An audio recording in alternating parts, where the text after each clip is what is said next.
तो hello students, this is day 2 of direct taxation series जो CA and CMA inter student के लिए चल रही है। तो डे 1 वाले वीडियो में हम लोगों ने बेसिक कॉन्सेप्ट्स को समझा, जहाँ पे हमने टैक्सेशन जो कलेक्ट करने का पावर है वो गवर्नमेंट को कैसे मिला है, टैक्सेशन में कौन कौन से टैक्सेशन होते हैं, डायरेक्ट टैक्सेशन, इनडायरेक्ट टैक्सेशन के अलावा और भी कई सारे हमने बेसिक कॉन्सेप्ट पढ़े।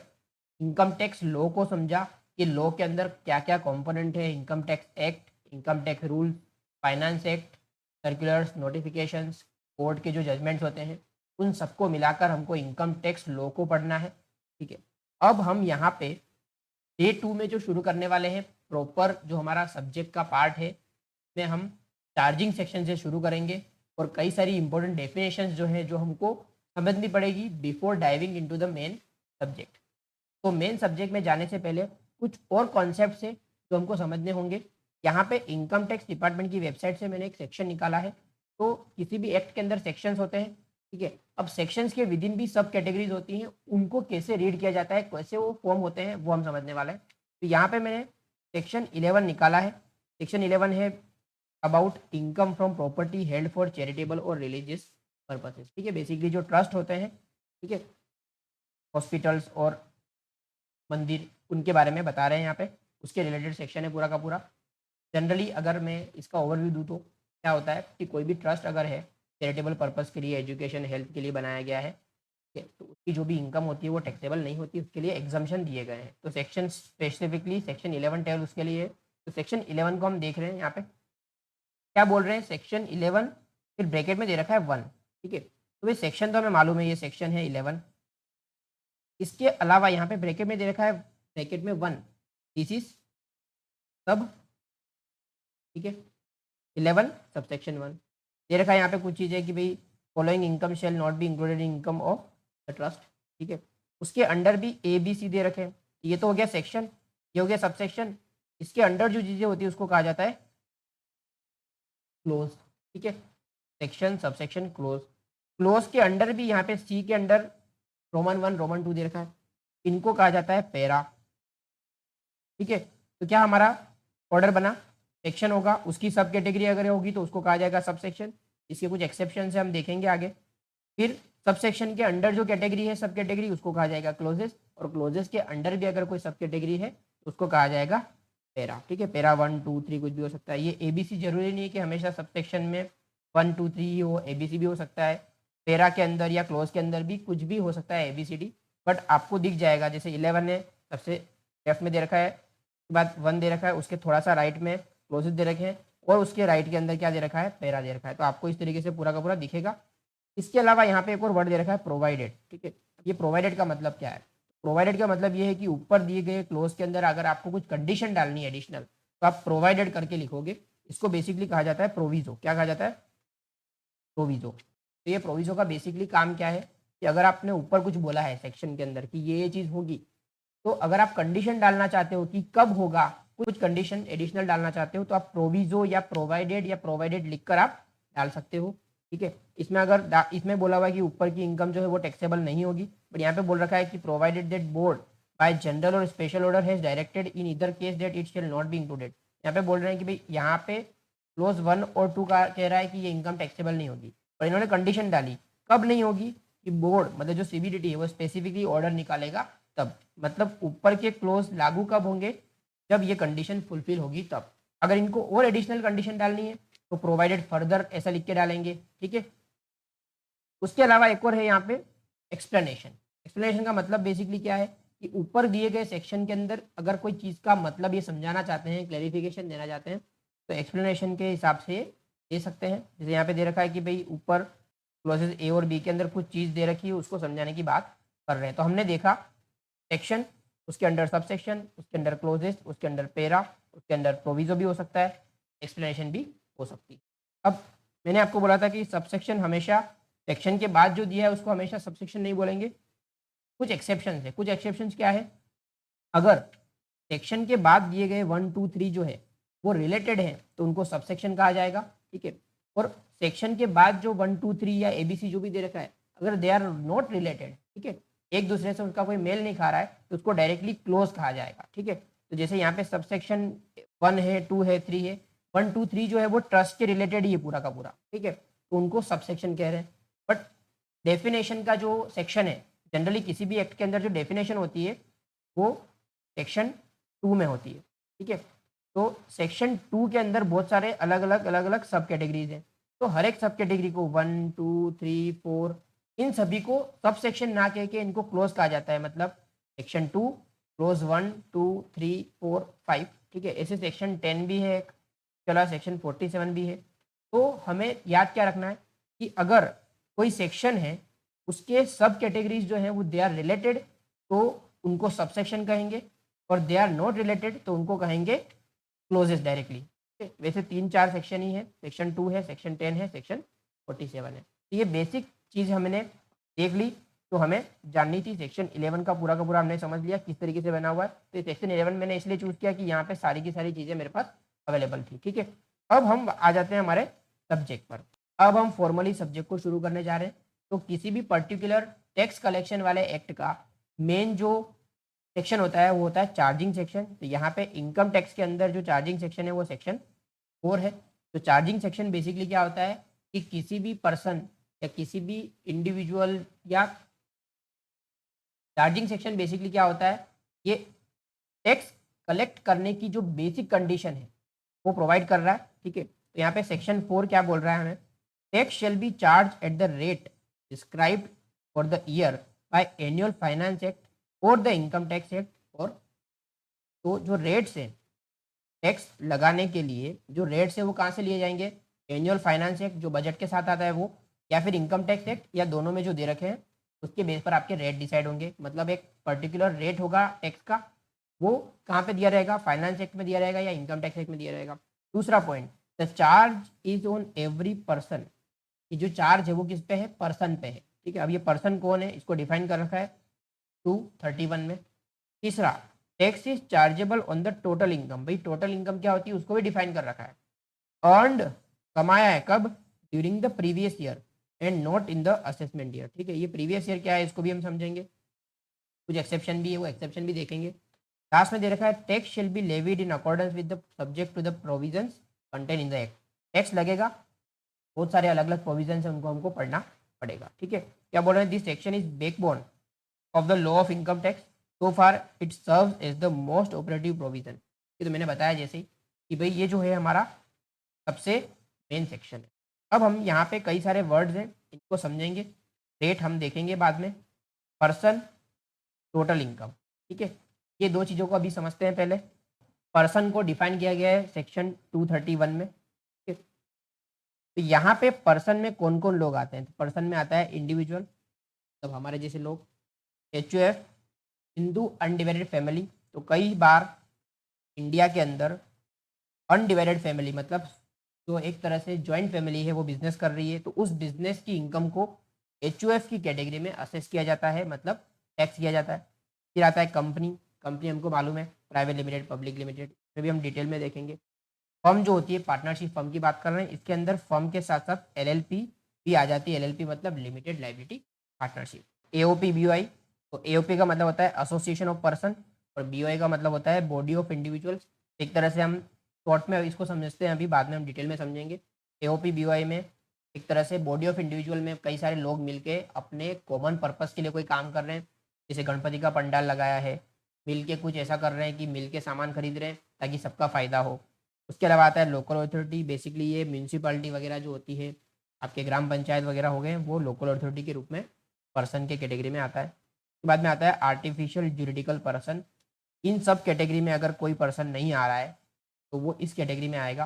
बेसिकली आपके यूनिवर्सिटी, कॉलेज, स्कूल, मंदिर, डेटीज है ना, कई बार क्या होते हैं छोटे मोटे मंदिर जो होते हैं उनकी भी इनकम होती है, तो ये सारे पर्सन की डेफिनेशन में आते हैं। मतलब पर्सन मतलब individual, HUF, company, firm, AOP BOI, local authority, artificial juridical person. अब इनको डिटेल में समझना है हमको, तो ये रखा है। देखो इंडिविजुअल के केस में तो कुछ ज़्यादा कॉम्प्लिकेशन नहीं है, बट बाकी सब चीज़ें थोड़ा सा हमको समझना पड़ेगा, ठीक है। यहाँ पे सबसे पहले आता है इंडिविजुअल। इंडिविजुअल का मतलब क्या है, सिंपल नेचुरल पर्सन, ठीक है, ह्यूमन बीइंग की बात कर रहे हैं, ठीक है। देखो इंडिविजुअल में बहुत सारे कैटेगरी के लोग हैं, इसके अंदर कई बार माइनर भी होते हैं, ठीक है, पर्सन ऑफ अनसाउंड माइंड भी होते हैं, ठीक है। इनकम टैक्स एक्ट में इंडिविजुअल मतलब ह्यूमन बीइंग, ठीक है, भले वो पागल हो, माइनर हो, ठीक है, इंसॉल्वेंट हो, कोई भी कैटेगरी में है, वो माना जाएगा पर्सन। पर्सन मानेंगे तभी तो टैक्स लगाएंगे, इसलिए उसको पर्सन माना गया है, क्योंकि माइनर की भी इनकम होती है, अनसाउंड माइंड की भी इनकम हो सकती है, एक्टिव इनकम ना हो, पैसिव इनकम हो सकती है। तो अब समझते हैं एच को, ठीक है। तो बेसिकली इनकम टैक्स एक्ट में जो एच है उसको डिफाइन नहीं देकर रखा है, ठीक है, बट एक छोटे से एग्जाम्पल से समझते हैं ये क्या है। देखो हिंदू लॉ के हिसाब से कई बार फैमिली मिलके बिजनेस कर रही होती है, तो फैमिली की इनकम होती है, उस फैमिली के बिजनेस की इनकम होती है। तो हम एक एग्जाम्पल लेते हैं, यहाँ पे हम एक्स पर्सन जो है उसकी बात कर रहे हैं, तो एक्स के एंगल से हम बात करेंगे। एक्स जो है वो हम आपको मान लेते हैं, ठीक है, आप एक्स हो, आपकी फैमिली में आपके दादाजी हैं, ठीक है, उनकी वाइफ आपकी दादी जी है, आपके फादर हैं, ठीक है, उनके बेटे, आपके अंकल हैं, ठीक? आपकी बुआ है, ठीक है, यहाँ पे आंट नहीं लिख रहा हूँ मैं कन्फ्यूजन को अवॉइड करने के। तो ये 3 भाई बहन हैं आपके दादा दादी के, जो 3 बेटे बेटी है, जिसमें आपके पापा है, आपके अंकल है, आपकी बुआ है। फादर जो है, फादर की वाइफ जो है वो आपकी क्या हो जाएगी, मदर। अंकल की वाइफ आपकी आंटी हो जाएगी, ठीक है? और बुआ जो है वो अनमेरिड है, ठीक है। अब इसके बाद फादर मदर जो है, एक तो आप हो एक्स, ठीक है, आपका भाई होगा, ठीक है, आपकी सिस्टर भी हो सकती है, अंकल आंटी के भी बेटे जो होंगे वो आपके कजिन होंगे, ठीक है। तो यहाँ पे लिख रहा हूँ मैं कजिन 1, कजिन, ठीक है। तो ये जो टोटल फैमिली है ना, इसके अंदर कितने लोग हैं, इसके अंदर कई सारे लोग हैं। 1 दादाजी, 2 दादी, 3 your father, 4 your uncle, 5 your बुआ, 6 योर मदर, 7 योर आंट, ठीक है। 8 आप खुद हो, 9 आपका भाई है छोटा, 10 आपकी सिस्टर है, 11 आपका कजिन है, 12 आपका सेकेंड कजिन है या सिस्टर भी हो सकती है। तो इतने सारे लोग हैं, 12 लोग, इनकी टोटल। अब ऐसा हो सकता है कि जो बच्चे हैं वो बिजनेस अभी नहीं कर रहे हैं, बट दादाजी ने एक बिजनेस शुरू किया था जिसमें फादर अंकल सारे के सारे लोग इन्वॉल्व हैं, ठीक है। ये टोटल जो फैमिली है ना उसको कहा जाएगा HUF, ठीक है। अब HUF का जो एल्डेस्ट मेल मेंबर जो होता है, दादाजी यहाँ पे हैं, उनको कहा जाएगा कर्ता, ठीक है। कर्ता मतलब हेड ऑफ द फैमिली, ठीक है। तो बाकी के लोग हैं इनको कहा जाएगा मेंबर, क्या कहेंगे, ठीक है। तो एक तरह से ये HUF है। अब इस परिवार की जो जॉइंट इनकम होगी, that will be assessed as, या that will be tax as HUF income. वापिस हम यहाँ पे आ जाते हैं एग्जाम्पल को समझने के बाद। अब यहाँ पे कुछ चीज दे रखी है, Hindu undivided family has not been defined under income tax act. The expression is however defined under Hindu law, जो मैंने आपको बताया वैसे, ठीक है, एग्जाम्पल देखिए। Which consist all males lineally descended from common ancestor and includes their wives and daughters, ठीक है। Some members of the HUF are called co partner. अब ये को पार्टनर क्या होता है, को पार्टनर मतलब जिनको बंटवारे का हक है, फैमिली की जो प्रॉपर्टी है उसमें बंटवारे का जिनको हक होता है उनको कहा जाएगा को पार्टनर। फिर से यहाँ पे आते हैं, ये जितने भी लोग हैं ये सब मेंबर्स तो हैं, बट इनमें से कुछ लोग क्या होंगे, को पार्टनर्स होंगे, और कुछ लोग को पार्टनर्स नहीं होंगे। समझते हैं, वापिस से यहाँ पे आते हैं, क्या बोल रहे हैं, they are related to each other and head of the family. ये को पार्टनर का मतलब समझते हैं। तो को पार्टनर का मतलब बेसिकली यहाँ पे ऐसा है कि जो लोग इस फैमिली में पैदा हुए हैं, अब इस फैमिली में पैदा कौन हुए हैं, दादी जी पैदा नहीं हुए, मदर नहीं, आंट नहीं, ठीक है। फैमिली में कौन कौन पैदा हुए, फादर अंकल हुआ, ठीक है। तो इन लोगों को कहा जाएगा को पार्टनर। आप हो गए, आपकी भाई हो गया, आपका सिस्टर हो गया, कजिन हो गए, जो इस फैमिली में पैदा हुए हैं वो लोग जो हैं वो को पार्टनर कहलाएंगे। उसके अलावा के जो लोग फैमिली में पैदा नहीं हुए, जैसे आपकी मदर, आपकी दादी, आपकी आंट, ये इस फैमिली में पैदा नहीं हुए, ये बाहर से आए हैं, इनको को पार्टनर नहीं कहा जाएगा, ठीक है। पहले क्या था, पहले जो बुआ है या सिस्टर्स है उनका हक नहीं था, पर 2005 में एक सुप्रीम कोर्ट का जजमेंट आया, उसके बाद जो सिस्टर्स हैं या जो डॉटर्स हैं उनको भी हक मिला, ठीक है। तो यहाँ पे आज की तारीख में जो फैमिली में बॉर्न हो रहा है he is called co partner, ठीक है। All are called members, but जो यहाँ पे पैदा हुए हैं वो को पार्टनर होंगे, और बाकी के लोग क्या होंगे, को पार्टनर नहीं होंगे, सिंपल मेंबर्स होंगे, ठीक है। वापिस आगे बढ़ते हैं, यहाँ पे दे रखा है डॉटर्स आर को पार्टनर, दे रखा है यहाँ पे चीजें। अब ये हिंदू अनडिवाइडेड फैमिली कौन बना सकता है, हिंदू अनडिवाइडेड फैमिली सिर्फ हिंदू बना सकते हैं क्या? तो हिंदू बना सकते हैं। साथ साथ में जो एक्ट है उसके अंदर दे रखा है जैन अनडिवाइडेड फैमिली, ठीक है, तो जैन जो है उनको भी हिंदू मानकर की भी जो फैमिलीज है, फैमिली बिजनेस है, उनको एचयूएफ के रूप में ट्रीट करेंगे। साथ ही साथ सिख, तो यहाँ पे अगर बात करें तो हिंदू, जैन और सिख, इन लोगों के क्या हो सकते हैं? एचयूएफ हो सकते हैं। मुस्लिम्स के एचयूएफ नहीं हो सकते, क्रिश्चियंस के एचयूएफ नहीं। अब यहाँ पे और भी एक चीज दे रखी है, schools of Hindu law. Hindu law के दो स्कूल चलते हैं, एक चलता है दया भागा स्कूल, एक चलता है मिताक्षरा स्कूल। दया भागा जो चलता है वेस्ट बंगाल और असम में, और बाकी के पार्ट में चलता है मिताक्षरा। अब इसमें कुछ चीजें दे रखी है जो हमारे काम की है, देखते हैं। स्कूल ऑफ लॉ जो है इसमें थोड़ा सा डिफरेंस है। क्या डिफरेंस है? भाई मिताक्षरा क्या कहता है? मिताक्षरा लॉ ऐसा कहता है कि भाई वन अक्वायर्स, वन मतलब जो फैमिली में पैदा हुआ उसको हक कब मिलेगा? By his birth and not by succession irrespective of the fact that his elders are living. क्या बोल रहे हैं यहाँ पे? इसी एग्जाम्पल में आते हैं कि मिताक्षरा लॉ ऐसा कह रहा है कि जैसे ही आप पैदा हुए तो जो दादाजी की प्रॉपर्टी है, आपके दादाजी भी जीवित है, आपके पापा, आपके अंकल, आपकी बुआ सब है, जैसे ही आप पैदा होते हो आपको इस फैमिली की जो कॉमन प्रॉपर्टी है उसमें हक मिल जाता है। ठीक, किसमें कह रहे हैं? अक्षरा में। बट वहीं पे दया भागा में क्या कह रहे हैं? Nobody acquires the right share in the property by birth. ठीक है, पैदा होते से आपको हक नहीं मिलेगा। आपको हक कब मिलेगा? आपको हक मिलेगा जब दादाजी की डेथ हो गई या दादी जी की डेथ हो गई, तो हक किसके पास आएगा? फादर, अंकल और बुआ के पास। आपके पास कब आएगा? जब आपके फादर नहीं होंगे तब। ठीक है, तो दया भागा स्कूल ऑफ लॉ क्या कहता है? आपको सक्सेशन से क्या मिलेगा? प्रॉपर्टी में राइट मिलेगा। बट जो मिताक्षरा है उसमें कहते हैं कि बाय बर्थ आपको प्रॉपर्टी में राइट मिल जाएगा। तो ये तो कुछ चीजें थी जो एचयूएफ के रिलेटेड थी, तो आपको एक बार देख लेना है। ठीक है, आगे बढ़ते हैं। अब आती है कंपनी। ठीक है, जो पर्सन में एक और कैटेगरी है वो है कंपनी। पढ़ते हैं। तो अब आता है कंपनी। ठीक है, सेक्शन 217। तो कंपनी के बारे में बेसिकली यहाँ दे रखा है कि जो कंपनी कंपनी एक्ट के हिसाब से बनी है वो, या फिर फॉरेन में कोई भी एक्ट है उसके हिसाब से कंपनी बनी है, तो वो कंपनी की कैटेगरी में आएगी। ठीक है, उस पर कंपनी के रूप में टैक्स लगाया जाएगा। ठीक है, इसमें और भी बहुत सारी चीज़ें रखी है। Class of company, domestic company मतलब इंडियन कंपनी की बात कर रहे हैं, फॉरेन कंपनी मतलब फॉरेन के एक्ट में बनी हुई है वो कंपनी। और भी कई सारी चीज़ें रखी है। बेसिकली फर्म क्या है? पार्टनरशिप फर्म की बात कर रहे हैं। ठीक है, the term firm, partner in partnership have some same meaning assign to partnership act 1932 में जो दे रखा है वही यहाँ पे है। ठीक है, तो जब दो या दो से ज़्यादा लोग मिलकर काम कर रहे हैं और उसकी इनकम जो है वो पार्टनर्स के रूप में टैक्सेबल होगी, पार्टनरशिप फर्म के रूप में टैक्सेबल होगी। पर इसमें साथ साथ में एक और चीज़ दे रखी है, क्या? LLP, limited liability partnership. Partnership with limited liability जो होती है वो पार्टनरशिप कौन सी कहलाती है? एलएलपी कहलाती है।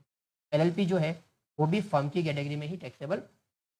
फिर आता है एसोसिएशन ऑफ पर्सन और बॉडी ऑफ इंडिविजुअल। ठीक है, बेसिकली एसोसिएशन और पर्सन और बॉडी ऑफ इंडिविजुअल में फ़र्क क्या है? दोनों एक ही तरीके की चीज़ है, लोग मिलके काम कर रहे हैं और मिलके पैसा कमा रहे हैं। पर एसोसिएशन ऑफ पर्सन के अंदर कोई भी पर्सन मेंबर बन सकता है, पर बॉडी ऑफ इंडिविजुअल के अंदर सिर्फ नेचुरल पर्सन मेंबर्स बन सकते हैं। बाकी ये एक तरह से क्या है? मिलके काम करना, कॉमन पर्पस के लिए कोई भी काम कर रहे हो और वहाँ से पैसा कमा रहे हो, एसोसिएशन ऑफ पर्सन के रूप में आपकी इनकम टैक्सेबल होगी। सेम वे इंडिविजुअल्स मिलके कुछ काम कर रहे हैं तो उस तरीके से टैक्सेबल होगी। तो जनरली क्या होता है, गणपति के जो पंडाल वगैरह लगते हैं, कुछ ऑर्गेनाइजेशन हो रहा है, छोटे टाइम के लिए आप कुछ इवेंट कर रहे हो, वहाँ पे मिलके काम कर रहे हो, पार्टनरशिप फॉर्म आपने नहीं बनाई है, उस केस में एसोसिएशन ऑफ पर्सन या फिर बॉडी ऑफ इंडिविजुअल के रूप में आपकी इनकम टैक्सेबल होती है। यहाँ पे डिफरेंस दे रखा है, वही दे रखा है कि भाई in case of BOE only individuals can be members, whereas in case of AOP any person can be member. The firm, company, वो लोग सब मेंबर बन सकते हैं। ठीक है? आगे दे रखा है लोकल अथॉरिटी के बारे में। लोकल अथॉरिटी मैंने आपको बताया था, तो जो म्यूनिसिपल कमेटी होती है, ग्राम पंचायत हो गई, डिस्ट्रिक्ट बोर्ड हो गया, इनको कहा जाता है लोकल अथॉरिटी। बेसिकली जो कॉमन फंड है गवर्नमेंट ने दिया है यूज़ करने के लिए, वेलफेयर के लिए, उसमें किस तरीके से टैक्सेबिलिटी लगती है वो लोकल अथॉरिटी के रूप में टैक्सेबल होता है। जैसे आपका हो गया बीएमसी, है ना, अहमदाबाद म्यूनसिपल कॉरपोरेशन, आपकी ग्राम पंचायत हो गई, तहसील हो गई, तो उनकी जो इनकम होती है वो लोकल अथॉरिटी की कैटेगरी के अंदर कैटेगराइज होती है। लास्ट में है आर्टिफिशियल ज्यूरिडिकल पर्सन। ठीक है, artificial juridical person are the entities which are not natural person but are separate entities in the eyes of.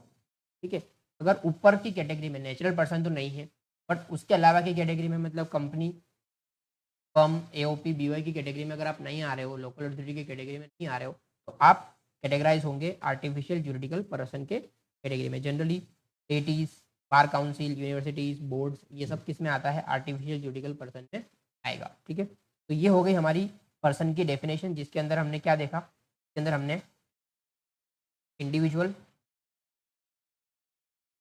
ठीक है, जिसमें नेचुरल पर्सन है।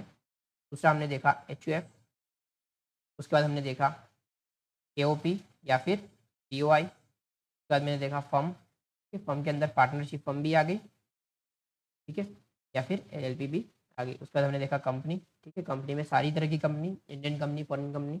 उसके अलावा हमारे पास क्या है, लोकल अथॉरिटी,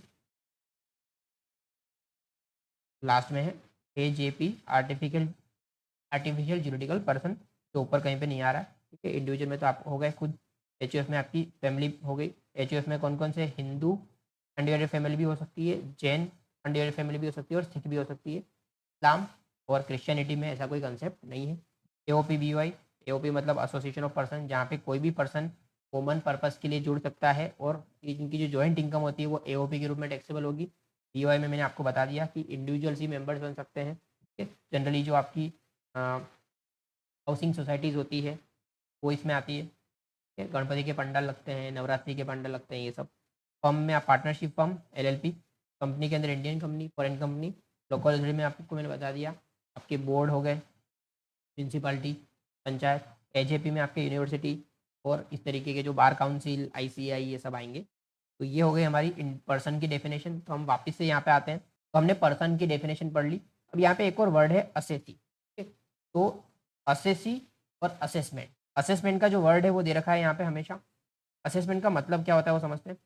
असेसमेंट का बेसिकली मतलब होता है कैलकुलेशन। ठीक है, यहाँ पे कहीं भी किसी पर्सन की इनकम गिनने की बात कहेंगे तो उसको कहेंगे असेसमेंट कर रहे हैं। ठीक है, तो असेसमेंट जो करता है उसको कहते हैं असेसी, मतलब जिस पर्सन की इनकम का कैलकुलेशन किया जा रहा है, that person is called assessee. But assessee की स्पेसिफिक डेफिनेशन दे रखी है, जो पर्सन है वही असेसी बनेगा, बट असेसी बनने के लिए कुछ और कंडीशन है। इनकम टैक्स एक्ट के अंदर आप असेसी कब कहलाओगे। ठीक है, तो assessee means person by whom any tax और एनी अदर सम, टैक्स या फिर कोई और amount payable under this act. तो इस एक्ट के हिसाब से या तो आपको टैक्स देना है, या फिर टैक्स के अलावा कोई दूसरी अमाउंट देनी पड़ सकती है। अब टैक्स के अलावा क्या अमाउंट हो सकती है, कई बार ऐसी होती है आपको टैक्स नहीं देना, आपको पेनल्टी देनी है, ठीक है, आपको लेट फीस देनी है, आपको इंटरेस्ट देना है।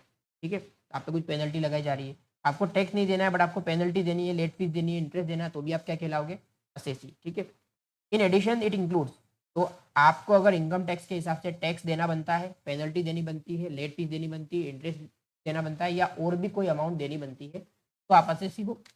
उसके अलावा और क्या क्या है, every person in respect of हुम एनी प्रोसीडिंग, प्रोसीडिंग का मतलब होता है आपके सामने कुछ कार्रवाई चल रही है इनकम टैक्स की। ठीक है, किसके रिलेटेड, भाई आपकी इनकम जो है वो किसी और की इनकम आपके अंदर टैक्सेबल हो सकती है। तो जो माइनर होता है, आपको अभी रूल बताऊंगा बाद में, जो माइनर होता है उसकी इनकम जो है वो पेरेंट्स के हाथों में टैक्सेबल होती है। तो माइनर की इनकम है, आपकी खुद की इनकम नहीं है, फिर भी आप असेसी माना जाओगे। ठीक है, the loss sustain by him और सच बाय अदर पर्सन। तो इनकम के अंदर लॉस भी आ गया, सिर्फ इनकम मतलब प्रॉफिट नहीं, लॉस भी इनकम में आता है। ठीक है, या फिर the amount of refund due to him और सच अदर पर्सन, आपको रिफंड मिलने वाला है, आपका टैक्स कटा है, TDS, ठीक है, बाद में हम पढ़ेंगे उसको प्रोविजंस को, वो आपको मिलने के पात्र है, तो भी आप असेसी कहलाओगे। ठीक है, उसके अलावा और भी कई सारी चीज़ दे रखी है। लास्ट में एक पॉइंट दे रखा है कि भाई every assessee is a person, every person need not be assessee. तो सबसे पहले आप पे टैक्स लगने का कारण क्या हो सकता है, आप पर्सन हो तभी आप टैक्स के परव्यू में आओगे। ठीक है, उसके बाद भी पर्सन होने के बाद भी आप पे टैक्स लग रहा है तो आप असेसी, आप पे टैक्स नहीं लग रहा है तो आप असेसी नहीं। ठीक है, क्या बोल रहे हैं, every person is not assessee, her person assessee नहीं बनता। असेसी कब बनेगा, तब आप पे टैक्स लग रहा है, या आप पे पेनल्टी, इंटरेस्ट, लेट फीस कुछ लग रहा है, या फिर आपके सामने कोई कार्रवाई मतलब रेड पड़ी है आपके यहाँ पे, तो भी आप असेसी कहलाओगे। ठीक है? मैंने बताया असेसमेंट, असेसमेंट का मतलब सिंपल है, this is the procedure by which the income is determine, मतलब इनकम गिनने का जो तरीका है उसको कहते हैं असेसमेंट। तो यहाँ पे आप इनकम गिन के आपका टैक्स जो है वो बन रहा है वो पे करते हो। ठीक है, पर्सन की डेफिनेशन हमने देख ली। डेफिनेशन ऑफ इनकम 224 में दे रखी है, पढ़ते हैं। The definition of income as per Income Tax Act 1961 begins with the word income includes. Therefore, it is an inclusive definition, not an exhaustive one. ये इंक्लूसिव एग्जॉस्टिव क्या है? तो कोई भी डेफिनेशन जो होती है ना, वो दो तरह की हो सकती है, एक होती है इंक्लूसिव, एक होती है एग्जॉस्टिव। इंक्लूसिव का मतलब बेसिकली यहाँ पे ऐसा है, इंक्लूसिव होना मतलब यहाँ पे और कई सारी चीज़ें आ सकती है। एग्जॉस्टिव जो है वो लिमिटेड, जो लिखा हुआ है वही होगा, उसके अलावा और कुछ नहीं। जैसे यहाँ पे एग्जांपल दें तो अगर इनकम की डेफिनेशन इंक्लूसिव है तो यहाँ पे जितनी भी आइटम्स दे रखी है इनकम में क्या क्या आएगा वो, उसके अलावा भी दुनिया भर की चीज़ें आ सकती है, ठीक है।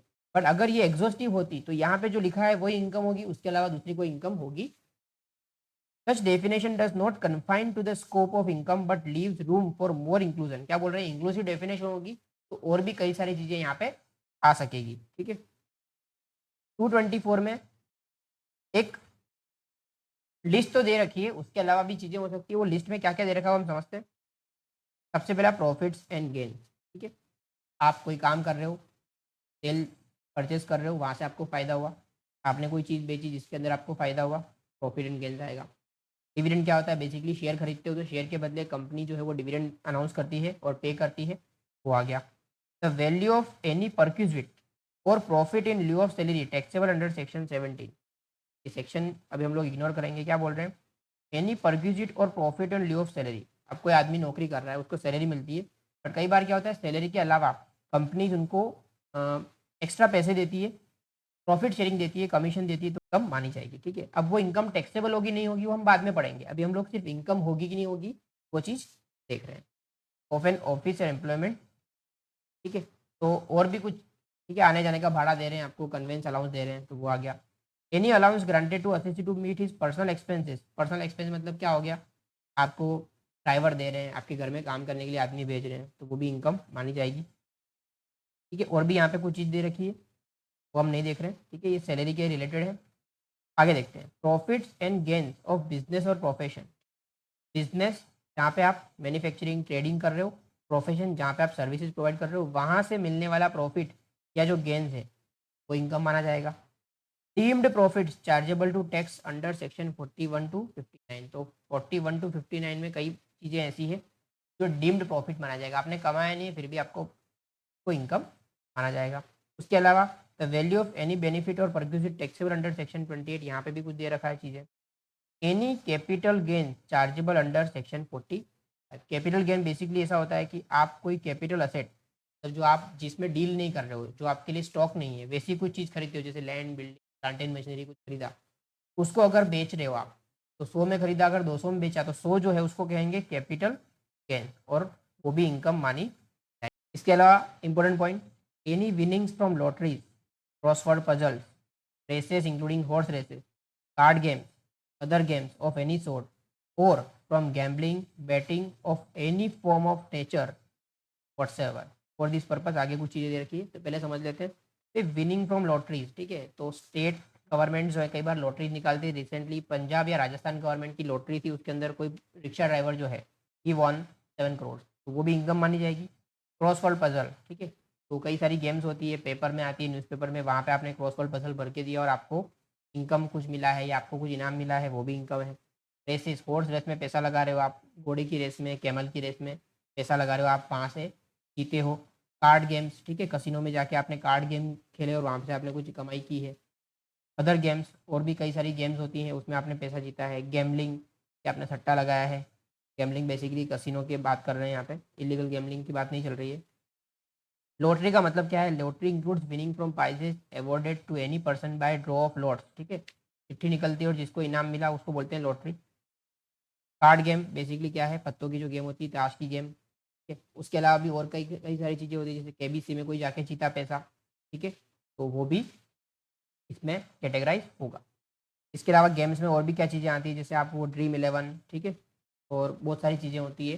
तो क्रिकेट पे बैटिंग होती है, जो तरीका था इन्होंने अभी बंद कर दिया गवर्नमेंट में, तो वो जो इनकम होती थी वो भी इसी के अंदर कैटेगराइज होती थी, ठीक है। तो यहाँ पे आपके लिए जानकारी के लिए बता दूँ कि ऐसी कोई भी इनकम होती है ना, उस पर डायरेक्टली 30% टैक्स लगता है। कितना, 30%।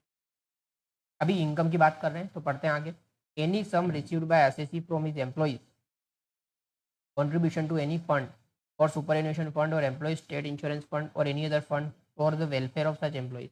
क्या होता है जनरली कोई पर्सन नौकरी कर रहा है तो उसका जो एम्प्लॉयर होता है वो उसके बिहाफ पे पीएफ और भी कई सारे पेंशन फंड में पैसा डालता है, तो वो जो पैसा एम्प्लॉयर तुम्हारे बिहाफ पे पैसा डाल रहा है उस फंड में, वो आपकी इनकम मानी जाएगी। ठीक है। Any sum received under keyman insurance policy including the sum allocated by way of bonus on such policy will constitute income. ये कीमैन इंश्योरेंस पॉलिसी क्या होती है? तो कंपनीज क्या होती है जनरली, क्या होती है, अपने जो मेन इंपॉर्टेंट एम्प्लॉयज़ हैं या डायरेक्टर्स हैं उनके नाम की पॉलिसी निकालती है कि उनकी डेथ हो जाएगी या उनको कुछ हो जाएगा तो कंपनी को पैसा मिलेगा। तो वो पैसा अगर कंपनी को मिल रहा है ऐसी कोई डेथ की वजह से, तो वो भी इनकम में आएगा। इसके अलावा यहाँ पे और दे रखा है कीमैन इंश्योरेंस पॉलिसी के बारे में, ज़्यादा नहीं पढ़ रहे। Fair market value of inventory as on the date of conversion into capital asset. क्या होता है, कोई पर्सन बिजनेस कर रहा है, उसके पास 10,000 रुपये का स्टॉक था, कॉस्ट उसकी 10,000 थी। अब उसने क्या कर दिया, धंधा बंद कर दिया, उसको वो अब कैपिटल असेट में मतलब बेचने वाला नहीं है, स्टॉक के रूप में बेचने वाला नहीं है। उस दिन अगर उस स्टॉक की वैल्यू 11,000 थी, आपने खरीदा था कितने में, 10 में, 1,000 आपकी इनकम मानी जाएगी। क्योंकि अब अगर आप बेचते तो आपको 1,000 रुपये का प्रॉफिट होता और उस पर आपकी इनकम गिनी जाती। बट यहाँ पे आप बेचने वाले नहीं होता, आपको फ़ायदा जो हुआ है 1,000 का, वो 1,000 के फ़ायदे को इनकम माना। इसके अलावा एक और चीज़ है, any sum of money received as advance. ठीक है, आपको एडवांस मिला है, if such sum is forfeited, मतलब आपने क्या कर दिया, उस पैसे को जब्त कर दिया। क्यों? Consequent to failure of negotiation for transfer of capital asset. आपके पास एक ज़मीन थी, आपने बेचने का सौदा किया था, उसके बदले आपको एडवांस मिला था 10 लाख टोकन मनी। ठीक है?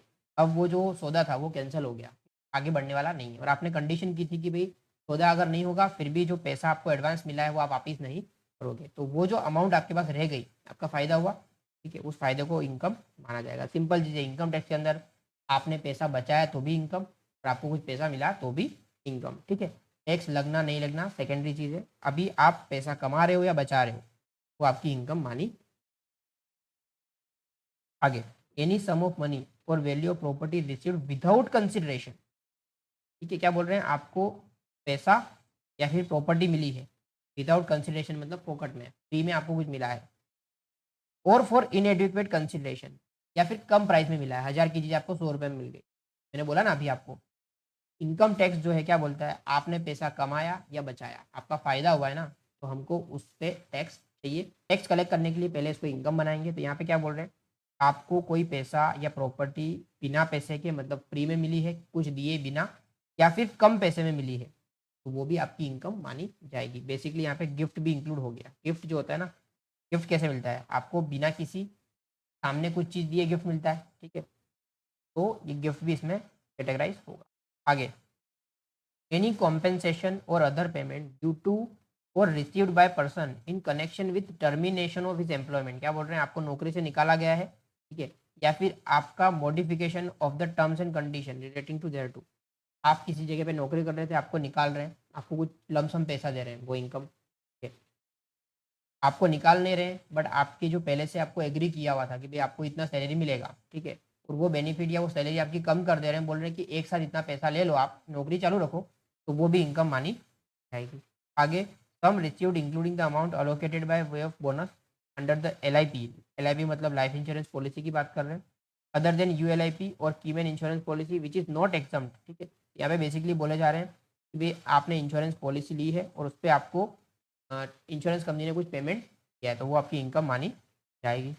Assistance in form of subsidy or grant or cash incentive or duty drawback or waiver or concession or reimbursement by whatever name called the central government or state government or any authority or any body or agency in cash or kind to the assessee is included in the definition of income. क्या बोल रहे हैं, आपको central government मतलब भारत सरकार या फिर राज्य सरकार या फिर लोकल अथॉरिटी या कोई भी एजेंसी ने आपको पैसा कैश में या काइंड में अगर दिया है, इसके फॉर्म में आपको ग्रांट मिली है, सब्सिडी मिली है, कैश इंसेंटिव मिला है, ड्यूटी ड्रॉबैक बेसिकली ऐसा होता है, आप कोई चीज़ को एक्सपोर्ट करते हो, ठीक है, तो उस केस में आपको उस चीज़ को खरीदने पे जो भी GST वगैरह लगा है वो वापस मिल जाता है, या आपका कोई पेनल्टी या फीस वेव कर दिया है, आपको कंसेशन मिला है कोई चीज़ को खरीदने में, या आपने कोई चीज़ खरीदी और उसका पैसा आपको बाद में रीइंबर्स किया है, तो ये सारी की सारी चीज़ें भी इनकम मानी जाएगी। ठीक है, हावेवर सब्सिडी और ग्रांट और reimbursement which has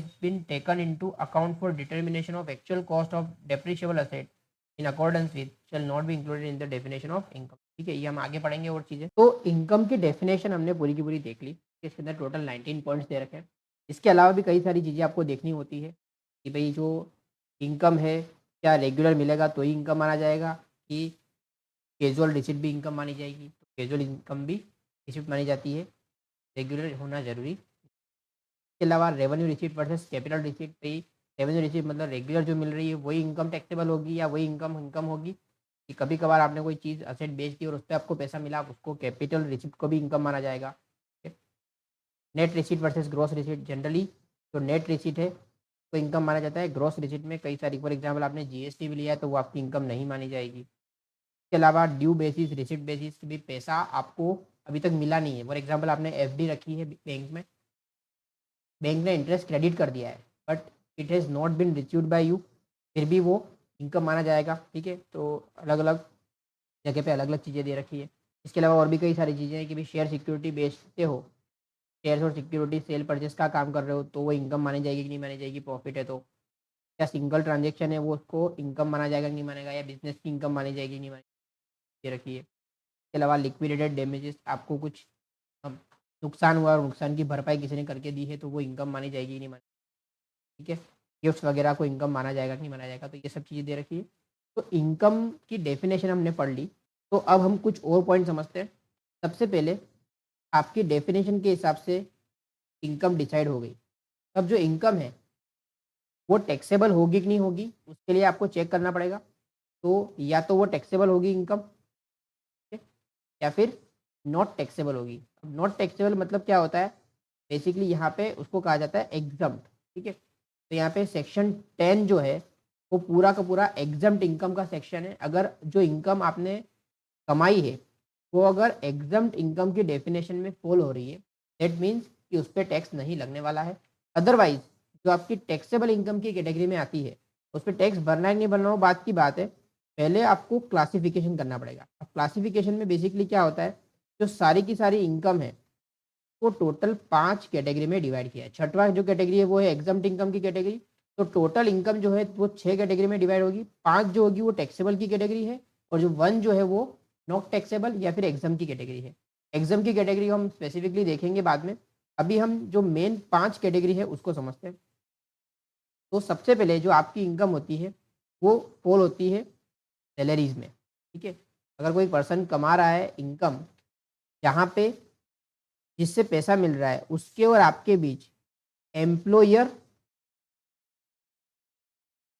employee relationship है, तब वो कह रहा है उसके हिसाब से आप काम कर रहे हो, उसके बदले आपको पैसा मिल रहा है। ठीक है, उसका नाम भले ही सैलरी ना हो फिर भी उसको सैलरी माना जाएगा। सैलरी में आपकी बेसिक सैलरी, बोनस, ठीक है, आपको कई सारे अलाउंसेस मिलते हैं, आपको परक्यूजिट मिलते हैं, आपको पैसे नहीं मिल रहे हैं पर आपके लिए कोई सुविधा क्रिएट की जा रही है, जैसे आपको फ्री में रहने के लिए घर दिया है, आपको गाड़ी दी है, ड्राइवर दिया है, तो वो इनकम होती है सैलरी की इनकम। यहाँ पे मेन इंपॉर्टेंट पॉइंट क्या है, एम्प्लॉयर एम्प्लॉई रिलेशनशिप।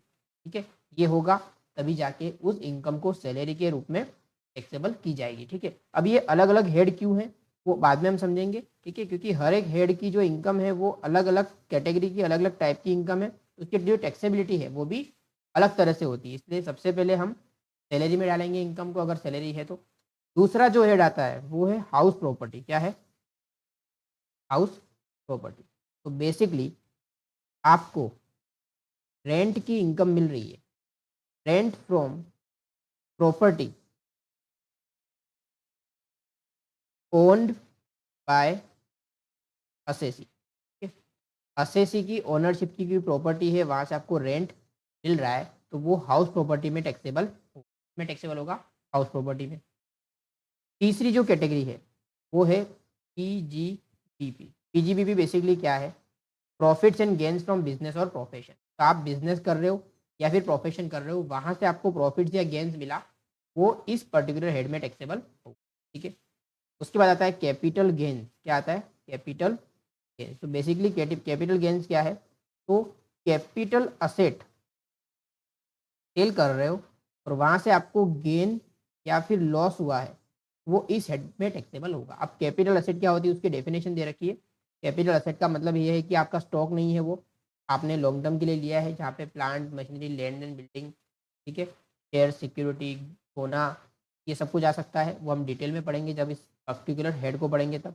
और उसके बाद आता है कम फ्रॉम अदर सोर्सेज। तो बेसिकली ये क्या है कि जो 4 हेड में अगर इनकम फॉल नहीं हो रही है, वो यहाँ फॉल होगी, इसको बोलते हैं रेसिडुअल हेड, ठीक है।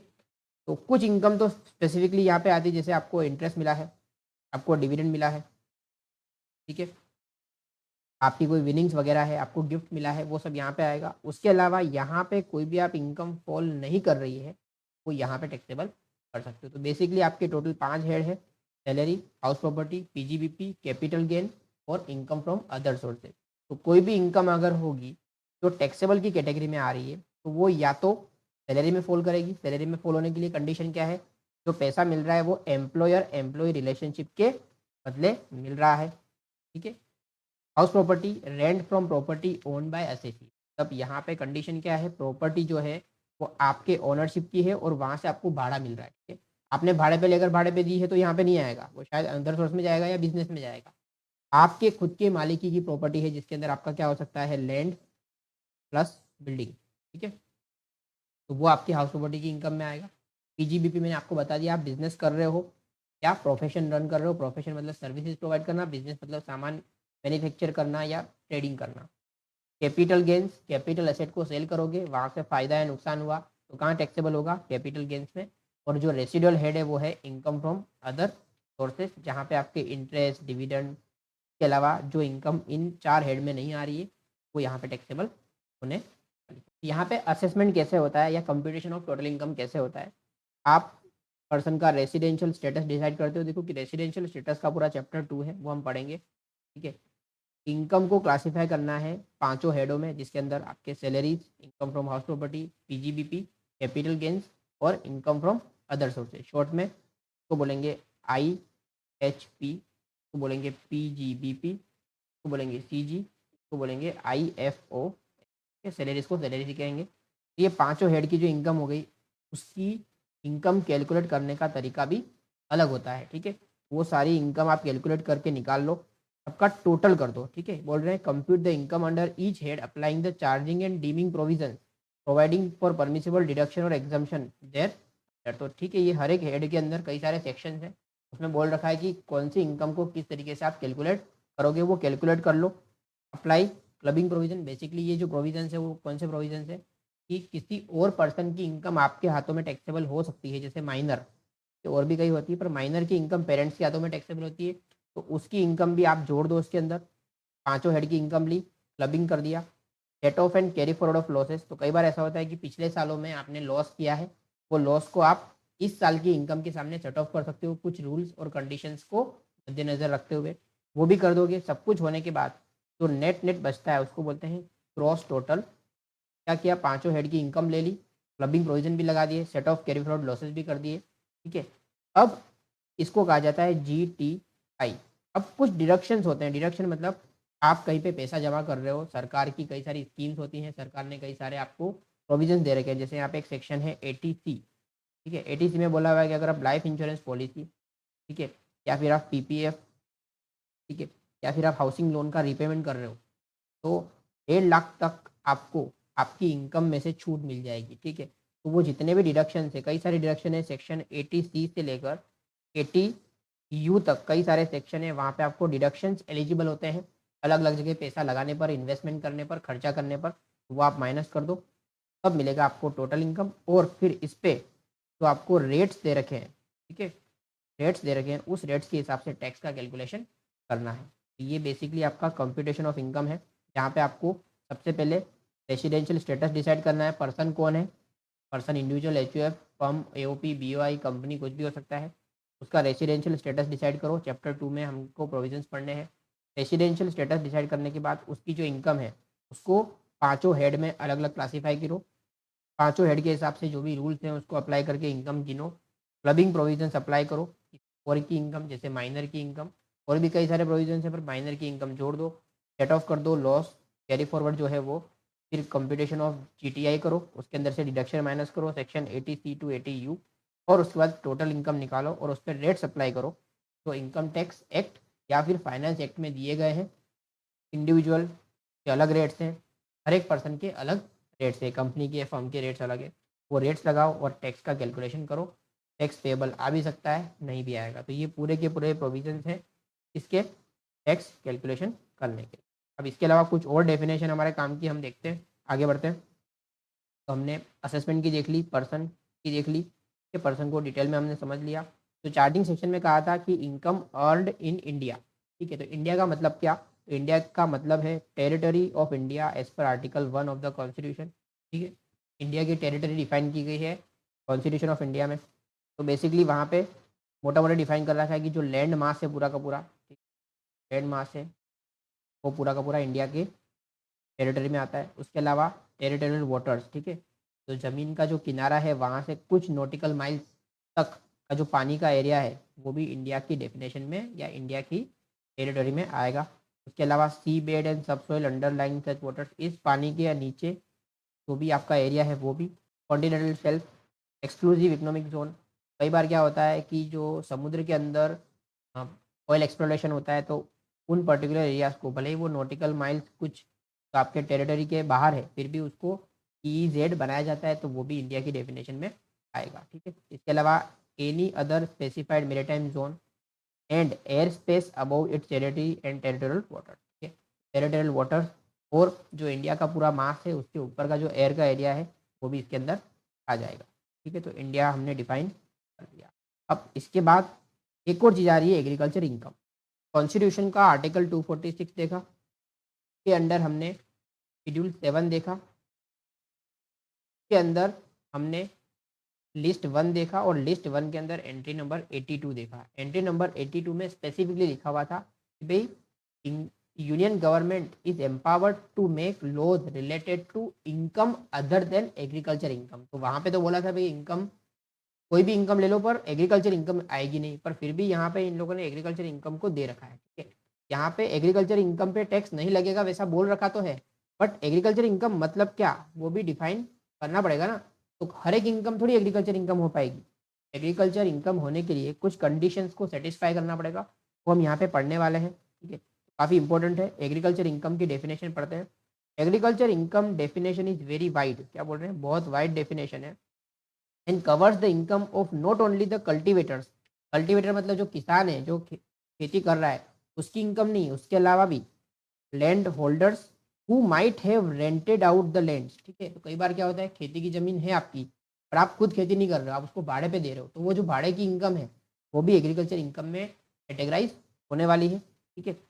एग्रीकल्चर इनकम में भी रिसीव्ड कैश और इन काइंड, कि कई बार ऐसा होता है कि आपको कैश में इनकम मिल रही है और कई बार ऐसा होता है, फॉर एग्जांपल मेरी ज़मीन है, मैंने किसी और कल्टीवेटर को भाड़े पे दी है, तो मेरे को पैसा नहीं दे रहा है, जो भी हिस्सा बन रहा है मेरा वो जो अनाज उग रहा है वो अनाज ही मेरे को दे दे रहा है, तो पैसा भी मिल सकता है और काइंड भी मिल सकता है।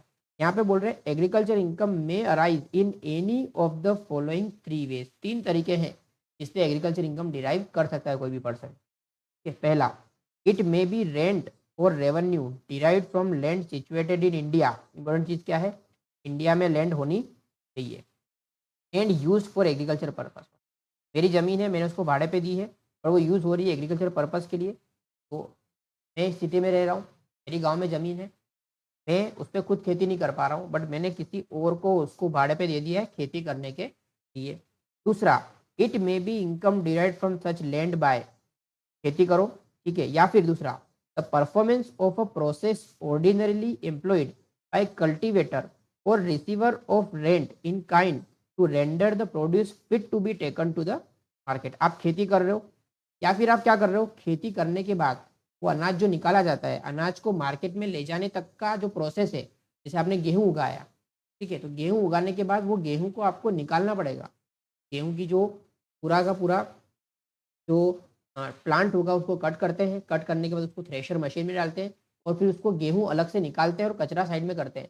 उस प्रोसेस को भी एग्रीकल्चर का पार्ट माना गया है। इसके अलावा द सेल बाय कल्टीवेटर और receiver of rent in kind of such agriculture produce raised और रिसीव्ड बाय हिम, तो गेहूं बेचना है वो भी, तो बेच के जो पैसा मिल रहा है वो भी एग्रीकल्चर इनकम है। मतलब आपको क्या बताया, या तो आप उससे भाड़ा कमा रहे हो, या उसमें अनाज उगा रहे हो, या उगा के उसको क्लीन कर रहे हो तब बेच रहे हो, या फिर उसको मार्केट में जाके सेल कर रहे हो, वो भी एग्रीकल्चर इनकम आएगा। और तीसरा lastly agriculture income may be derived from any farm building required for agriculture operation. तो आप खेती कर रहे हो या खेती का प्रोड्यूस बना के बेच रहे हो, उसके अलावा कई बार क्या होता है खेत के जो पास है, फार्म के पास क्या होता है एक बिल्डिंग होती है जहाँ पे अनाज को स्टोर किया जाता है। उस अनाज के स्टोरेज के जो गोडाउन है वहाँ से भी अगर आपको भाड़ा मिल रहा है उस पर्टिकुलर एग्रीकल्चर प्रोसेस को ऑपरेशंस को कैरी आउट करने के लिए, तो वो भी एग्रीकल्चर की इनकम में आएगा। हमने क्या देखा, अब यहाँ पे एक एक करके जो तीनों चीज़ें हैं उसको देखते हैं। पहला, रेंट और revenue derived from land situated in India, India में होना जरूरी है, and use for agriculture purpose. क्या बोल रहे हैं, the following three condition have to be satisfied. पहला, रेंट और revenue should be derived from the land, जमीन में से आना चाहिए। दूसरा, land has to be situated in India, India के बाहर की जमीन से एग्रीकल्चर इनकम आ रही है तो वो टैक्सेबल होगी इनकम, एग्रीकल्चर इनकम मानी ही नहीं जाएगी। वो नेपाल में, बांग्लादेश में, भूटान में, कहीं से भी है, इंडिया में होगी तभी जाके वो इनकम आपकी टैक्सेबल नहीं होगी, अदरवाइज वो टैक्सेबल होगी। Land should be use for agriculture purpose, agriculture purpose के लिए यूज़ करना है। खेती की ज़मीन में आप बिल्डिंग बना रहे हो या उसमें शूटिंग हो रही है, यहाँ पे उसमें ऐसा कोई एक्टिविटी हो रही है जो एग्रीकल्चर के अलावा वाली एक्टिविटी, तो वो एग्रीकल्चर इनकम नहीं मानी जाएगी। आगे, the amount received in money or kind by one person from another for right to use the land is termed as rent।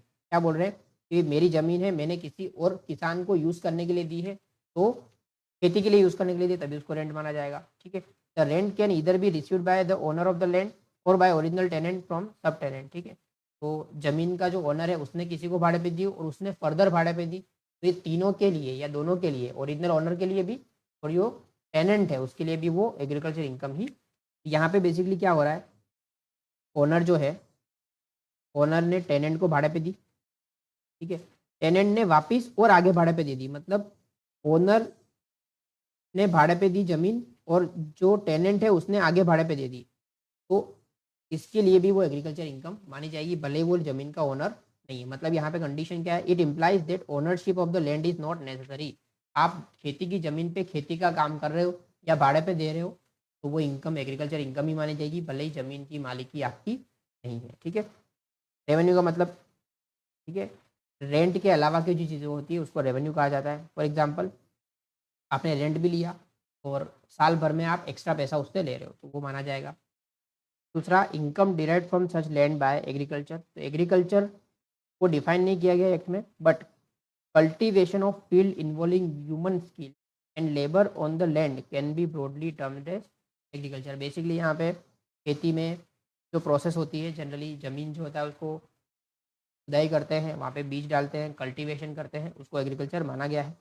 Agriculture means tilling of the land, ठीक है, मतलब ज़मीन को पूरा का पूरा जो ट्रैक्टर से खोदते हैं, सोइंग द सीड्स, ठीक है, बीज डालना, and similar operation. It involve basic operation and subsequent operation. Basic operation क्या होते हैं, ज़मीन को टीलिंग करना और वहाँ पे बीज डाल के उसको उगाना। दूसरा, वहाँ पे ये हो सकता है कि आप ज़मीन के अंदर से क्या कर रहे हो, इसके अलावा के जो ऑपरेशन होते हैं जब खेती हो रही होती है उसके बीच बीच में, तो बिना काम का जो घास होता है आसपास का उसको तोड़ा जाता है, ठीक है, उसको बीच बीच टाइम में आप उसको पानी देते हो, ये सब की सब जो चीज़ें हैं वो सारी की सारी इसके अंदर आ गई, बेसिक ऑपरेशन और सब्सिक्वेंट ऑपरेशन। तो यहाँ पे एक और नोट दे रखी है, क्या नोट दे रखी है, the term agriculture cannot be extended to all activities which have some distant relation to land like dairy farming, breeding and rearing of livestock, butter and cheese making and poultry farming. ठीक, यहाँ पे क्या बोल रहे हैं कि खेती के अंदर खेती के रिलेटेड चीज़ें आएगी, पर आप गाय भैंस भी पाल रहे हो, डेयरी भी चला रहे हो, वो सब उसके एग्रीकल्चर की इनकम में आने वाला। आगे बोल रहे हैं whether the income from nursery constitutes agriculture income. देखो बेसिकली यहाँ पे एग्रीकल्चर इनकम के बारे में क्या बोला कि जमीन के खेती की ज़मीन के ऊपर आप खेती कर रहे हो तो आपकी एग्रीकल्चर इनकम मानी जाएगी। और जो नर्सरी है, नर्सरी के अंदर एक एक्सप्लेनेशन दी है इन लोगों ने इस डेफिनेशन में कि नर्सरी में अगर आप कोई सैपलिंग्स या सीडलिंग्स उगा रहे हो नर्सरी के अंदर, उसको भी एग्रीकल्चर इनकम माना जाएगा। ठीक है, एक और यहाँ पे कि process ordinarily employed to render the produce fit to be taken to the market. मैंने बताया था कि गेहूँ जो है वो निकालते हो तो वैसा का वैसा आप ले जा नहीं सकते हो मार्केट में, आपको उसको थ्रेशर में डाल के थोड़ा बहुत क्लीन करना पड़ेगा, तो वो जो प्रोसेस है उसको भी एग्रीकल्चर की प्रोसेस ही माना जाएगा। ठीक है, इसके अलावा sale of such agriculture produce in the market, बिना पॉलिश किए हुए या बिना कुछ एक्स्ट्रा एफर्ट डाले हुए नॉर्मली रॉ फॉर्म में अगर आप अनाज को बेच रहे हो या जो प्रोड्यूस है उसको बेच रहे हो तो वो एग्रीकल्चर की कैटेगरी में आएगा। अदरवाइज़ तो पल्सेस हैं या चावल है, राइस है, उसका पॉलिश वगैरह करके उसको अट्रैक्टिव पैकिंग में पैक करके बेच रहे हो, तो वो जो सेकंड पार्ट है, वो जो एग्रीकल्चर इनकम माना जाएगा। ठीक है? और भी चीज़ इन लोगों ने दे रखी है। तो एग्रीकल्चर इनकम में सर्टेन प्रोसेसेस जो होते हैं वो रिक्वायर्ड होते हैं to bring this agriculture produce to the market, but कुछ प्रोसेसेस एक्स्ट्रा ऑर्डिनरी होते हैं ताकि वो ज़्यादा अमाउंट में बिके। ठीक है? तो यहाँ पे हमें क्लियरली बोल रखा है कि जो बेसिक प्रोसेसेस है वो अगर आप कर रहे हो और वो प्रोड्यूस सेल कर रहे हो तो वो आपकी एग्रीकल्चर इनकम मानी जाएगी। बट अगर आप कुछ एक्स्ट्रा प्रोसेस कर रहे हो जहाँ से आपको एक्स्ट्रा पैसा मिल रहा है, तो वहाँ पे जो एक्टिविटी है वहाँ पे एग्रीकल्चर के साथ साथ आपकी जो बिजनेस एक्टिविटी भी आ जाएगी। तो एक रूल 7 दे रखा है। ठीक है, यहाँ पे एक एग्जाम्पल से समझते हैं क्या हो रहा है। Mister B grows sugarcane and uses the same for the purpose of manufacturing sugar in his factory. क्या बोल रहा है, मिस्टर बी शुगर केन उगा रहा है। देखो शुगर केन उगाना जो है वो तो एग्रीकल्चर एक्टिविटी है, बट उसी चीज़ को यूज़ करके वो शुगर भी बना रहा है। क्या बोल रहे हैं, 30% of the sugarcane produce is sold for 10 lakhs। तो जो शुगर केन उगाया उसमें से 30% तो उसने सेल कर दिया। ठीक है, 70% की बात बाद में करेंगे। 10 लाख में बेचा है, 5 लाख का खर्चा हुआ है, तो 5 लाख आके आपकी एग्रीकल्चर इनकम हो गई क्योंकि आपने बेचा है एग्रीकल्चर प्रोड्यूस। आगे बोल रहे हैं the cost of cultivation of the balance sugarcane is 14 lakhs। तो जो बाकी का 70% शुगर केन है उसको उगाने का खर्चा है आपका 14 लाख रुपए। And the market value of the same is 22 lakh. अगर आपको वैसा का वैसा बेच दोगे तो आपको 22 लाख मिलेगा। मतलब एग्रीकल्चर प्रोड्यूस जो आपने प्रोड्यूस किया है उसपे से आपको 6 और 2 8 लाख रुपए की कमाई और हो सकती है, तो एग्रीकल्चर इनकम ही माना जाएगा। पर आगे क्या बोल रहे हैं, आफ्टर इंकरिंग 1.5 लाख, उन्होंने क्या किया, 1.5 लाख का खर्चा किया मैन्युफैक्चरिंग का, बैलेंस शुगर केन को शुगर में कन्वर्ट करके उन्होंने 25 लाख में बेच दिया। ठीक है, तो यहाँ पे रूल क्या कहता है, सिंपल, आपकी जो प्योर एग्रीकल्चर इनकम है वो तो है ही है। रूल ऐसा कहता है कि आपने अगर उस एग्रीकल्चर प्रोड्यूस को बिना प्रोसेस किए हुए बेचा होता तो आप कितना प्रॉफिट कमाते हैं। सिंपल है, आपको क्या निकालना है, market value of the agriculture produce, ठीक है, माइनस कॉस्ट ऑफ कल्टीवेशन, तो आप कमाते हैं 8 लाख रुपए। बट अब आपने बेचा कितने में, 25 लाख में, तो आपको जो 3 लाख एक्स्ट्रा मिला है that 3 lakh is your business income. But इस 3 लाख को कमाने के लिए आपने 1.5 लाख का खर्चा किया है, तो आपका नेट बिजनेस इनकम कितना हो गया, 1.5 लाख। ठीक है, और ये 22 में से 14 गए, 8 लाख रुपए आपकी एग्रीकल्चर इनकम मानी जाएगी। तो 8 और 5 13 lakh is agriculture income and 3 minus 1.5 lakh is business income. तो वो यहाँ पे सॉल्यूशन कर रखा है। ठीक है, पहले बिजनेस इनकम के बारे में दे रखा है, sale proceeds of sugar, 25 lakh में आपने शुगर को बेची। ठीक है, 22 लाख रुपए आप वैसे ही बेच देते तो आपको मिलता, वो माइनस कर दिया आपने, और 1.5 लाख खर्चा माइनस किया तो बिजनेस की इनकम हो गई 1.5 लाख। बात करते हैं एग्रीकल्चर इनकम की।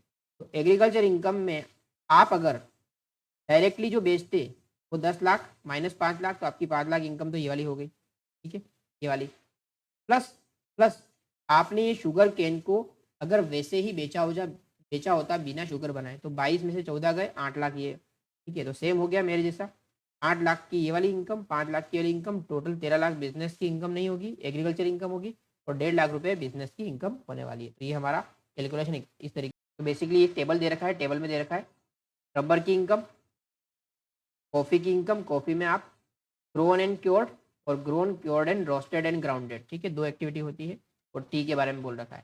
तो ये एक टेबल है जिसमें बोल रखा है कि जो भी आप इनकम कमा रहे हो, क्योंकि देखो ये जो इनकम है ना, रबर की, कॉफ़ी की, टी की, ये कंबाइंड इनकम है। इसमें कुछ प्रोसेस एग्रीकल्चर है, कुछ प्रोसेस एग्रीकल्चर के बाद वाली है। तो इस तरीके से आपको परसेंटेज वाइज इनकम का दे रखा है। ठीक है, अब आती है इनकम फ्रॉम फार्म बिल्डिंग की बात। तो आपके खेत के पास अगर आपकी फार्म बिल्डिंग है जहाँ पे आप एग्रीकल्चर की कोई प्रोसेस कर रहे हो, ऑपरेशंस कर रहे हो, है ना, ड्राइंग वगैरह करना पड़ता है, स्टोरेज वगैरह करना पड़ता है, तो वो अगर कर रहे हो तो वो इनकम आपकी एग्रीकल्चर इनकम मानी जाएगी अगर भाड़ा मिल रहा है तो। बट कई बार क्या होता है, फार्म हाउस बना देते हैं लोग, उसको इवेंट्स के लिए, शादियों के लिए रेंट पे देते हैं, शूटिंग वगैरह के लिए रेंट पे देते हैं, वो जो इनकम है वो टैक्सेबल होगी, वो एग्रीकल्चर इनकम मानी जाएगी। कुछ एग्जाम्पल दे रखे हैं एग्रीकल्चर नॉन एग्रीकल्चर इनकम के। तो एग्रीकल्चर इनकम कौन कौन सी होगी, इनकम डिराइव्ड फ्रॉम सैपलिंग्स और seedlings grown in nursery, agriculture income होगी। Income from growing flowers and creepers, rent received from land use for grazing of cattle required for agriculture activities, बैलगाड़ी वगैरह के लिए जो बैल होते हैं उसको रखने के लिए। Income from growing bamboo, bamboo उगाने की जो इनकम है वो भी एग्रीकल्चर इनकम में आएगा। नॉन एग्रीकल्चर इनकम में क्या आएगा, ब्रीडिंग ऑफ लाइफ स्टॉक, ठीक है, poultry farming, fisheries, dairy farming, ये सब नॉन एग्रीकल्चर इनकम में। तो बेसिकली एक समरी करके दिया हुआ है आपको। अब आता है concept of previous year and assessment. तो हमने चार्जिंग सेक्शन में देखा था कि income of previous year shall be chargeable to tax. ये प्रीवियस ईयर क्या है, बेसिकली इनकम टैक्स में चलता है फाइनेंशियल ईयर जो होता है हमारा 1/4 of any year will be the starting date and 31st March of the next year will be ending date। ठीक है, तो यहाँ पे किसी भी प्रीवियस ईयर मतलब किसी भी फाइनेंशियल ईयर की जो इनकम होती है वो टैक्स होती है असेसमेंट ईयर में। मतलब आपका पूरा साल खत्म हो जाए, उस साल की जितनी भी इनकम है वो उसके इमीडिएटली नेक्स्ट ईयर में टैक्सेबल होती है, क्योंकि साल खत्म होगा तभी जाके पूरे साल की इनकम का कैलकुलेशन कर पाओगे। तो जिस साल की इनकम है उसको कहेंगे प्रीवियस ईयर, और जिस साल में उस पर टैक्स की कैलकुलेशन करनी है और पे करना है उसको बोलेंगे असेसमेंट ईयर। ठीक है, तो अगर मैं बोलूँ प्रीवियस ईयर 25-26 जो है उसकी जो इनकम है वो कब टैक्सेबल होगी, तो वो होगी टैक्स 26-27। तो अगर आपको इनकम टैक्स में कहीं पे भी प्रीवियस ईयर 25-26 लिखा है या फिर असेसमेंट ईयर 26-27 दे रखा है तो दोनों सेम माना जाएगा। तो प्रीवियस ईयर 25-26 कब से शुरू होगा, कब खत्म होगा, तो 1/4/2025 से शुरू होगा, 31 मार्च 2026 को खत्म होगा। इस साल की जो भी आपकी इनकम होगी उस पर आपको 1/4/2026 से लेकर 31 मार्च 2027 तक असेस करना है, कैलकुलेशन करना है, और उस पर टैक्स का जो भी लाइबिलिटी आ रही है वो डिस्चार्ज करना है। तो ये हो गया मेरा प्रीवियस ईयर, ये हो गया मेरा असेसमेंट ईयर। यहाँ पे दे रखा है the term has been defined under section 29। This means a period of 12 months commencing from 1st April every year. The year in which the income is earned is called previous year and such income is taxable in the immediately following, मतलब next year में taxable होता है जिसको कहा जाता है assessment. ठीक है, आगे बढ़ रहे हैं। प्रीवियस ईयर को डिफाइन कर रखा है यहाँ पे। तो कई बार क्या होता है, कोई बिजनेस नया सेटअप हुआ है तो उसका साल 1 अप्रैल से शुरू नहीं होगा पर खत्म हमेशा कब होगा, 31 मार्च को। ठीक है, यहाँ पे बोल रहे हैं बिजनेस और profession newly set up, in such case the previous year shall be the period beginning on the date of setting of the business. For example आपने 1 जून से बिजनेस शुरू किया है, साल खत्म होगा 31 मार्च को, पर इस पर्टिकुलर केस में आपका प्रीवियस ईयर शुरू कब होगा, 1/6 को, 1/7 को, कोई भी डेट हो सकती है। एग्जाम्पल दे रखा है यहाँ पे, हम उसको नहीं देख रहे हैं। अब यहाँ पे क्या बोला हमको, जनरल रूल ऐसा है कि भाई जो प्रीवियस ईयर की इनकम है ना वो असेसमेंट ईयर मतलब नेक्स्ट ईयर में टैक्सेबल की जाएगी या नेक्स्ट ईयर में उसका कैलकुलेशन किया जाएगा। और उसको कुछ एक्सेप्शन है। क्या एक्सेप्शन है कि ऐसे कुछ केसेस है जिसमें प्रीवियस ईयर की इनकम उसी साल में टैक्स की जाएगी, अगले साल का वेट नहीं कर। तो वैसे केसेस डिफाइन किए गए हैं। कौन कौन से केसेस, जनरल रूल मैंने बोल दिया आपको, प्रीवियस ईयर की इनकम फॉलोइंग ईयर में टैक्सेबल होगी असेसमेंट ईयर में। पहला एक्सेप्शन है shipping business of non resident. Non resident shipping business कर रहा है और शिप लेके इंडिया के अंदर आया, कुछ काम किया, लोगों का जो सामान है वो एक पोर्ट से दूसरे पोर्ट पे ले गया, भाड़ा कमाया, फ्रेट कमाया और चला गया। अब वो चला जाएगा तो वापस आने का वेट नहीं करेंगे ना, अगले साल वो आएगा नहीं आएगा कुछ भी हो सकता है। तो ऐसे केसेस में शिपिंग बिजनेस की जो इनकम है वो तुरंत ही टैक्सेबल कर दी जाती है before the ship leaves the Indian port. Second, person leaving India. कोई पर्सन है जो इंडिया का रेसिडेंट नहीं है, फॉरेन से आया, कुछ इनकम कमाई और जा रहा है, तो वो जाने से पहले उसकी इनकम टैक्स कर देंगे क्योंकि वापस कब आएगा, वापस अगले साल ना आए तो। तीसरा, AOP BOI artificial judicial person form for particular event और पर्पस। अभी आपने फॉर एग्जांपल कोई इवेंट किया है, 4 दिन का, 10 दिन का, नवरात्रि का कोई इवेंट किया है, वहाँ पे आपने एक एओपी बनाया और उसकी इनकम जो भी हुई, अब वो इनकम उसी साल में टैक्स कर दी जाएगी क्योंकि जो एओपी है वो शायद एग्जिस्ट ना करे अगले साल, क्योंकि वो स्पेसिफिक लिमिटेड पीरियड के लिए, लिमिटेड काम के लिए बनाया गया है। Person likely to transfer properties to avoid tax. कई बार क्या होता है, कुछ लोग ऐसा करते हैं कि भाई, कई बार क्या होता है, कुछ लोग ऐसा होते हैं कि भाई टैक्स आ रहा है बट कुछ टैक्स को अवॉइड करने के लिए, इंसॉल्वेंट डिक्लेयर करने के लिए खुद को क्या कर देते हैं, असेट ट्रांसफर कर देते हैं। ऐसे केस में क्या होता है, जिस साल में उसका टैक्स, जब पैसा कमाया उसी साल में उससे टैक्स ले लिया जाता है ताकि वो भाग ना सके। और डिसकंटिन्यूड बिजनेस, कई बार क्या होता है बिजनेस आप बंद कर दे रहे हो इन बिटवीन, जैसे ही बंद किया बिजनेस तो वहाँ पे उसका टैक्स का कैलकुलेशन करके उसी टाइम पे उसका टैक्स की लायबिलिटी जो है वो असेस कर दी जाती है, पे ऑफ करवा दी जाती है। ठीक है, ये हमारे कुछ रूल्स हैं जिस रूल्स में प्रीवियस ईयर की इनकम जो है वो असेसमेंट ईयर तक रुकने की जरूरत नहीं है, उसी साल में टैक्स कर दी जाएगी। Shipping business, person leaving India, AOP BOI, setup for limited purpose, person likely to transfer the property to avoid the taxes and discontinued. तो एक और टॉपिक है अनडिस्क्लोज सोर्सेज ऑफ इनकम। तो बेसिकली ये अनडिस्क्लोज का मतलब ऐसा होता है कि आपने इनकम टैक्स को बताए बिना छुपा के कोई इनकम रखी हुई है, के बारे में बोल रहे हैं। तो बेसिकली इसका जो लिंक है ना वो ब्लैक मनी से है। ये आपने ब्लैक मनी का जो वर्ड है बार-बार सुना तो होगा। ये होता क्या है इसको समझते हैं। बेसिकली इनकम टैक्स के रूल्स के हिसाब से अगर आपने कोई इनकम कमाई है, आपको उस पे टैक्स भरना पड़ेगा अनलेस वो एग्ज़म्प्ट है। बट आपने कोई इनकम कमाई, वो टैक्सेबल है, बट उस पे आपने कुछ ऐसा करके टैक्स को क्या किया है, अवॉइड किया है, टैक्स को अवॉइड किया है। The income is taxable but you have avoided the tax. ठीक है? वो अवॉइड करने के कई सारे कारण हो सकते हैं। एक कारण ऐसा भी हो सकता है, वो इल्लीगल इनकम है, ब्राइब वगैरह है, तो आप चाहो तो भी उस पे टैक्स नहीं भर सकते हो। या फिर दूसरा चीज़ ये हो सकती है कि आपने कोई इनकम कमाई है, पर आपने कैश में कमाई और आप उस पे टैक्स भरना नहीं चाहते। तो ये सारी की सारी जो अनटैक्स्ड इनकम होती है, उसको कहा जाता है ब्लैक मनी। ठीक है? ये ब्लैक मनी जो है ना, वो जनरली इन अलग-अलग सोर्सेज़ से हो सकती है। तो वैसे सोर्सेज़ को इनकम टैक्स क्या करती है, पकड़ती है और उस पे टैक्स का कलेक्शन करती है। तो पढ़ते हैं एक-एक करके चीज़ें। कैश क्रेडिट, ये क्या होता है? Where any sum is found credited in the books of an assessee maintained for any previous year and the assessee offers no explanation about the nature and source. यहाँ तक समझते हैं एक बार। क्या बोल रहे हैं? Where any sum is found credited in the books of assessee. तो जो असेसी है, सम की कैलकुलेशन कर रहे हो, उसकी बुक्स में कोई पैसा जमा है।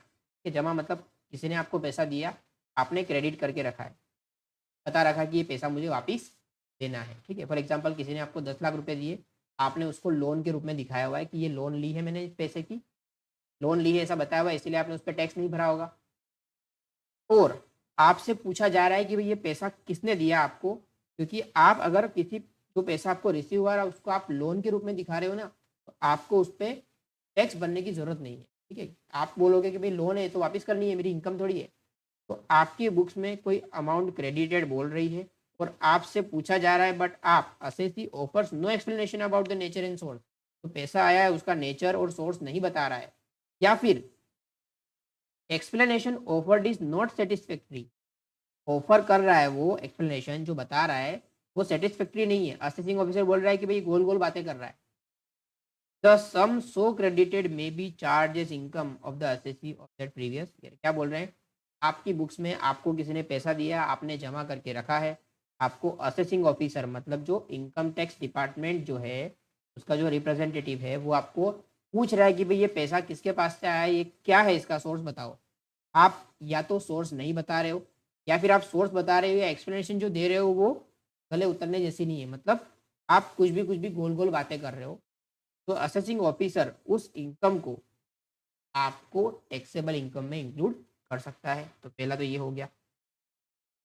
ठीक है? जनरली क्या होता है, अनएक्सप्लेन्ड लोन और बोरोइंग ही होता है। ज़्यादातर ऐसा होता है कि भाई पैसे की ज़रूरत पड़ी, आपने लोन, आपका ही पैसा पड़ा है, ब्लैक मनी आपने कमाई हुई है, बट आप क्या कर रहे हो, किसी के नाम से उसको जमा करके अपने खाते में जमा कर देते हो ताकि टैक्स अवॉइड कर लो। वैसे केस में आपसे क्या किया जाता है, टैक्स की गिनती कर ली जाती है। कई बार ऐसा होता है कि कंपनी जो है उसने क्या किया है, शेयर कैपिटल ली है किसी की, नाम नहीं बताया, शेयर कैपिटल का पैसा आया है, शेयर इशू किया उसके बदले पैसा आया है, तो वो पैसा आपका ही है, ब्लैक मनी है, पर आपने उसको शेयर के फॉर्म में ला के दिया है, वो भी आपका टैक्सेबल किया जाएगा। दूसरा, अनएक्सप्लेन इन्वेस्टमेंट।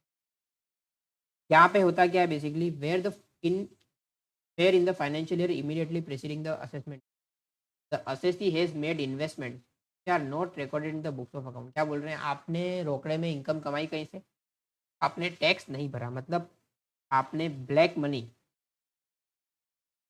कमाई और उसकी जाके आपने एफडी करवा दी, या फिर आपने वहाँ से शेयर परचेस कर, या फिर आपने कोई प्रॉपर्टी बाय कर ली।